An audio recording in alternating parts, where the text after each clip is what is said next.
Anchor person समी इब्राहिम साहब भी हमारे साथ मौजूद हैं। बहुत शुक्रिया समी साहब आपके वक्त का। समी साहब, हमने देखा कि गुज़श्ता रोज 30 रुपए फी लीटर पेट्रोल की कीमत में इजाफा कर दिया गया है। आज वजीर आजम का खिताब करते हुए यह भी कहना था प्रेस कॉन्फ्रेंस करते हुए कि इंडिया है उसने रूस से सस्ता तेल खरीदा है क्योंकि उनकी खारजा पॉलिसी आज़ाद है, हमारी खारजा पॉलिसी आज़ाद नहीं है।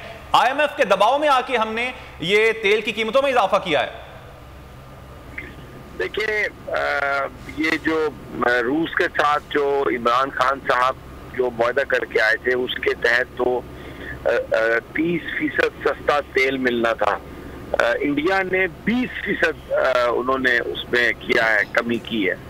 तो लेकिन क्योंकि जाहिर है हम IMF के साथ हैं, अमेरिकी ब्लॉक का हिस्सा हम बन रहे हैं, तो रशिया से इस तरह का तेल या इस तरह की कोई भी कंसेशन हम लेने के लिए तैयार नहीं है।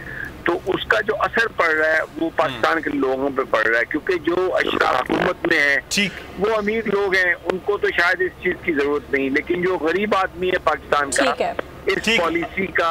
समी साहब हमारे साथ ही मौजूद रहिएगा। सब्सक्राइब करें और बेल दबाएं ताकि कोई खबर रह न जाए।